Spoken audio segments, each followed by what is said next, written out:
नमस्कार। आप सभी का बहुत बहुत स्वागत है। आप सबको मेरा सादर प्रणाम। आप सभी को मेरा जय श्री हनुमान। आप सभी को मेरा नम्र विनंती है कि अगर आप हमारे चैनल से नए जुड़ चुके हैं, आप हमारे चैनल पर नए हैं, तो आप हमारे चैनल को सब्सक्राइब ज़रूर करें। साथ साथ बाजू में जो घंटी का बटन है उसके ऊपर क्लिक कर दें, ताकि जो भी नए लेटेस्ट अपडेट्स है वो तुरंत ही आपके तक पहुंच जाएंगे। और जिन्होंने हमारे चैनल को सब्सक्राइब कर दिया है उसका बहुत बहुत धन्यवाद। आज के वीडियो में बात होगी 30 दिन में 3 ग्रहण होंगे। 3 ग्रहण की जहाँ तक बात है तो ग्रहण तो हर साल होता है। 15 दिन के बाद दूसरा ग्रहण भी होता है, मगर ये 30 दिन के भीतर ही 3 ग्रहण हो रहे हैं। तो इसका रहस्य क्या है वो हम देखेंगे।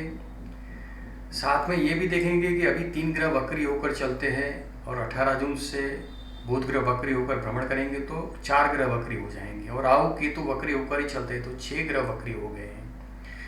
तो इसका भी क्या असर रहेगा। और साथ साथ अभी जो कोरोना वायरस की जो संक्रमण चल रहा है तो वो देश और दुनिया के लिए जो तकलीफदायक है, परेशानी देने वाला है। और कई देशों में मृत्यु तुल्य घटनाएं देखने को मिली, बहुत सारे लोगों के डेथ हो गए हैं। तो ये वायरस का संक्रमण वो एज पर एस्ट्रोलॉजी हम देखेंगे कि एग्जैक्टली क्या है, और ये कोरोना वायरस कब खत्म होगा, कब उसका तीव्रता कम होगा वो भी देखेंगे। तो आइए पूरा डिटेल्स में यहाँ पर देखते हैं। पहले तो 3 ग्रहण जो लग रहे हैं। एक ग्रहण हो गया है, 5 और 6 जून का ग्रहण हो गया है, वो चंद्र ग्रहण था, छाया उपछाया चंद्र ग्रहण था। 20 जून तक ये चंद्र ग्रहण था, यानी कि ये चंद्र ग्रहण की असर काफ़ी रहती है।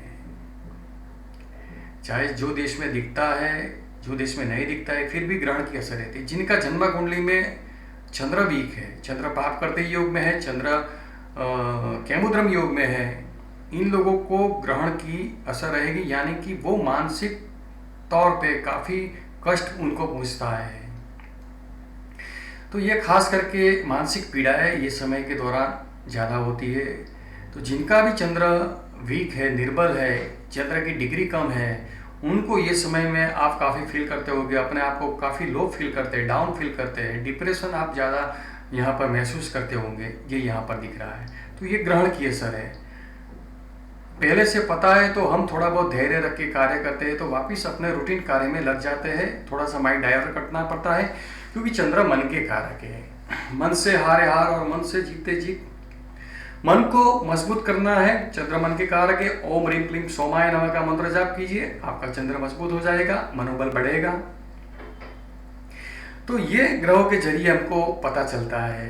तो कौन से ग्रह वीक होते हैं, कौन से स्ट्रांग है, उस तरीके से बैलेंस करते हैं तो हमारी लाइफ बहुत अच्छी हो जाती है। तो ये चंद्र ग्रहण की असर की हमने बात की। 21 जून का जो सूर्य ग्रहण लगेगा, 21 जून को सूर्य ग्रहण लगेगा। ये जो सूर्य ग्रहण है अति प्रभावशाली सूर्य ग्रहण रहेगा। क्यों? क्योंकि ये भारत में भी दिखेगा और जो देश में दिखेगा वहाँ पर उसकी असर रहेगी। और धार्मिक दृष्टिकोण से नियमों का पालन करना बहुत ज़रूरी होगा। सूतक का नियम का पालन करना ज़रूरी होगा। तो ये सूर्य ग्रहण में 12 घंटे पहले वेद लग जाएगा, तो उस हिसाब से नियमों का पालन करना ज़रूरी होगा। ये जो सूर्य ग्रहण है वृश्चिक और आर्द्रा नक्षत्र में होंगे, तो 2 नक्षत्र में होने की वजह से भी कई सारी कठिनाइयाँ दे सकते हैं। और ख़ास करके 14 जून से लेकर 16 जुलाई तक का जो समय है, सूर्य मिथुन राशि में राहु ग्रह के साथ युति में रहेंगे। तो सूर्य राहु का जो युति है वो जो देश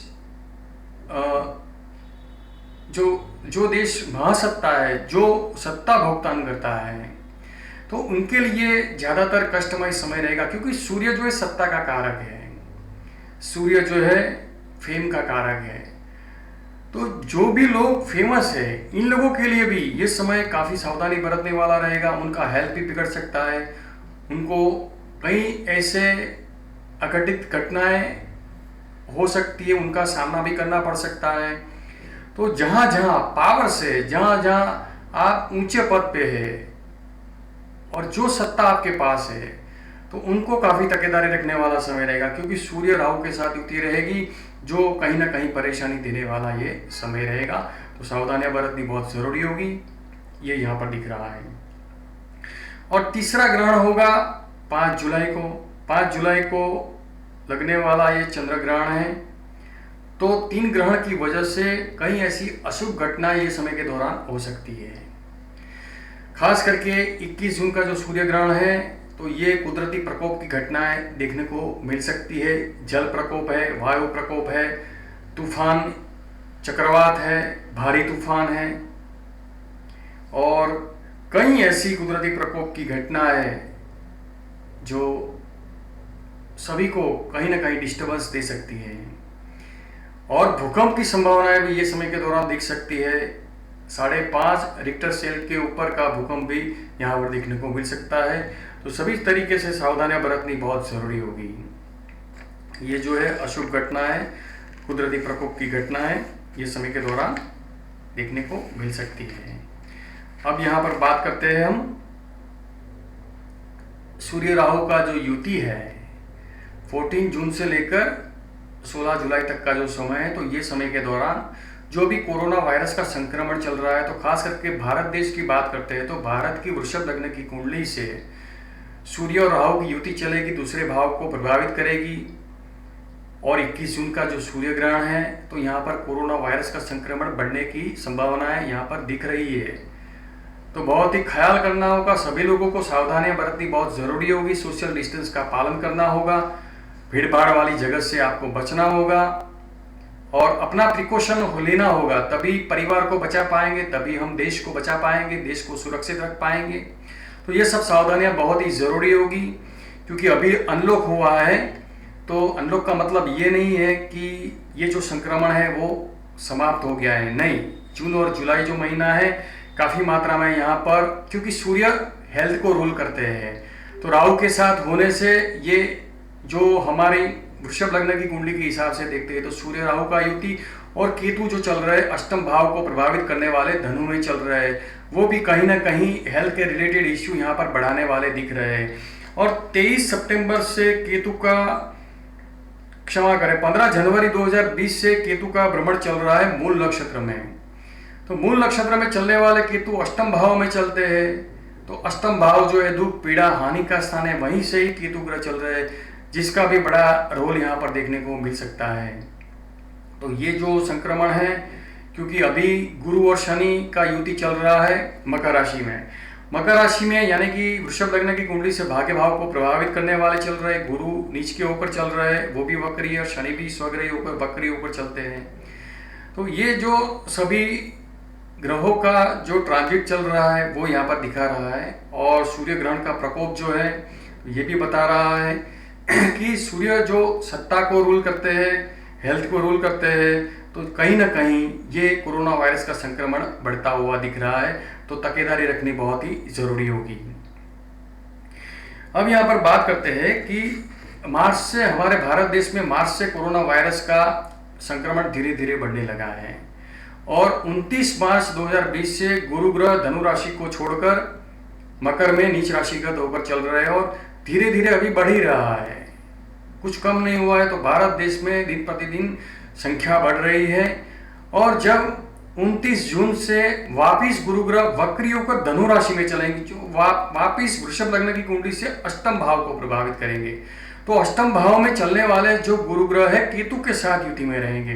तो गुरु केतु का युति रहेगा, तो गुरु का दृष्टि जो है राहु के ऊपर होने से राहु की नेगेटिविटी को वो कंट्रोल करते हुए दिख रहा है। मगर केतु के साथ गुरु युति में रहेंगे और केतु और राहु चलेंगे 23 सितंबर 2020 तक। राहु ग्रह मिथुन राशि में और केतु ग्रह धनु राशि में रहेंगे। 23 सितंबर 2020 के बाद वक्री होकर चलते हैं तो राशि परिवर्तन कर लेंगे। तो ये जो कोरोना वायरस का यहाँ पर संक्रमण दिख रहा है, तो निश्चित मानिए कि 23 सितंबर 2020 तक ये संक्रमण यहाँ पर दिखेगा। तो पूरे विश्व में और भारत में यहाँ पर अभी बढ़ता हुआ दिखता है। तो तकेदारी रखने वाला समय रहेगा, सभी लोगों को सावधानियां बरतनी होगी। तो सभी लोग मनोबल मजबूत रखें और सूर्य देव के उपाय, गायत्री मंत्र के जाप और महामृत्युंजय मंत्र का जाप कीजिए और नासे रोग हरे सब पीरा जपत निरंतर हनुमंत बीरा, ये मंत्र का जाप कीजिए। तो इससे हमारा जो आंतरिक बल है वो बढ़ेगा। तो ये सब उपाय करने बहुत जरूरी होंगे। 23 सितंबर 2020 के बाद कोरोना वायरस का संक्रमण कम होता हुआ दिखेगा, यानी कि 20 से 30%, 20 to 30% डिक्रीज होता हुआ दिखेगा। और जनवरी 2021 के बाद ये कोरोना वायरस का संक्रमण कम होता हुआ दिखेगा, मगर तब तक सभी लोगों को सावधानियां बरतनी होगी, सोशल डिस्टेंस का पालन करना जरूरी होगा। तो राहु ग्रह का भी रोल है, ये विषाणुजन्य वायरस का जो संक्रमण बढ़ रहा है इसमें राहु ग्रह का रोल भी ज्यादा है, क्योंकि ये जो संक्रमण स्टार्ट हुआ तो ये देखते हैं कि शनि ग्रह का भी रोल यहाँ पर रहेगा, क्योंकि शनि ग्रह धनु राशि में चल रहे थे और 27 दिसंबर 2019 से उत्तराषाढ़ा नक्षत्र में शनि का भ्रमण चला। तो शनि जब उत्तराषाढ़ा नक्षत्र यानी कि सूर्य के घर के नक्षत्र में भ्रमण जब स्टार्ट हुआ तभी से ये संक्रमण पहले थोड़ा बहुत साइलेंट बेस पर चल रहा था और 27 दिसंबर 2019 से शनि सूर्य के नक्षत्र में भ्रमण स्टार्ट हुआ, तब से ये संक्रमण धीरे धीरे बढ़ता हुआ चला गया। और जब शनि ग्रह ने राशि बदली 24 जनवरी 2020 मकर राशि में प्रवेश हुआ, मगर नक्षत्र वही है, उत्तराषाढ़ा नक्षत्र है, जो स्वग्रही होकर उत्तराषाढ़ा नक्षत्र में भ्रमण होने की वजह से भी 24 जनवरी 2020 से भी पूरे विश्व में कोरोना वायरस का संक्रमण काफी मात्रा में बढ़ गया, वो हम सबने देखा। तो शनि सूर्य के नक्षत्र में, सूर्य गवर्नमेंट को रूल करते हैं, तो पूरे विश्व की गवर्नमेंट रात दिन प्रजा की सेवा कर रही है। उन लोगों को हम प्रणाम करते हैं, वंदन करते हैं, जो हमारे भारत देश के पुलिस जवान हैं जिन्होंने दिन रात काम किया। पूरे विश्व के जो भी लोगों ने प्रजा की सेवा की वो सभी लोग वंदनीय हैं। और जो डॉक्टर है, डॉक्टर के पूरे स्टाफ है, नर्सिस है, वो सभी स्टाफ है वो भी वंदनीय है, क्योंकि वो लोग वंदनीय ही है, पूजनीय है, क्योंकि उन लोगों ने पूरे रात दिन अपने जान की भी परवाह न करके लोगों की जान बचाने के लिए प्रयत्न किया। तो ये सभी लोग सूर्य के अंडर में, तो सूर्य यहाँ पर पूरे एक्टिव है। शनि सूर्य के नक्षत्र में चलने से जो सत्ता है, जो गवर्नमेंट है, वो पूरे एक्शन में है और रात दिन कार्य करते हैं, उन लोगों को प्रणाम है। तो ये शनि ग्रह का रोल भी यहाँ पर दिख रहा है। तो ये जो बताया मैंने कि जनवरी 2021 के बाद ये कोरोना वायरस धीरे धीरे कंट्रोल में आता हुआ दिखेगा, तब तक सावधानियां बरतनी है। क्यों? क्योंकि शनि डिसिप्लिन के कारक है। शनि डिसिप्लिन के कारक है, तो सभी लोगों को डिसिप्लिन यहाँ पर सिखा दी है कि डिसिप्लिन में रहना है, संयम बरतना है और पूरे पर्यावरण की, प्रकृति की हमको रक्षा करनी है, पूरे संयम में बरतना है। इसीलिए सोशल डिस्टेंस आ गया है, क्योंकि पूरा जहां पर भी हम जाते हैं पूरा डिस्टेंस रखना है, क्योंकि भीड़ भाड़ वाली जगह पे जाते हैं तो भी संक्रमण बढ़ने की संभावना है। तो हम सब केयर करते हैं तो पूरा परिवार भी प्रोटेक्शन में होगा और पूरे देश का हम बचाव कर पाएंगे। तो ये सब हमें एक होकर करना है। तो ये यहाँ पर बात है। तो यहाँ पर देखते हैं कि ये हमने देखा कि इसमें शनि, राहु और केतु का पूरा रोल है। तो ये बता दिया कि 23 सितंबर 2020 से तो कोरोना वायरस की जो रफ्तार है वो कम होती जाएगी, कंट्रोलिंग आ जाएगी और जनवरी 2021 के बाद संपूर्ण कंट्रोलिंग हो जाएगी, धीरे धीरे कंट्रोल में आता जाएगा। तो अभी यहाँ पर बात करते हैं कि 30 दिन का जो हमने बताया कि 3 ग्रहण हो रहा है, 4 ग्रह वक्री होके और 2 ग्रह राहु केतु वक्री चलते हैं। तो ये सब ग्रहों का जो असर है, तो ये समय के दौरान कुदरती प्रकोप की घटनाएं घट सकती है। तो संयम बरतना है, तकेदारी रखनी है और प्रोटेक्शन, हमको प्रिकॉशन रखने जरूरी होंगे। तो ये हमने जाना, ये 30 दिन के 3 ग्रहण और 4 ग्रह वक्री और साथ साथ कोरोना वायरस का जो डिटेल में हमने आपको बताया। कैसे लगते हैं हमारे वीडियो? सब्सक्राइब करें हमारे चैनल को और बने रहे हमारे साथ। आपका बहुत बहुत धन्यवाद।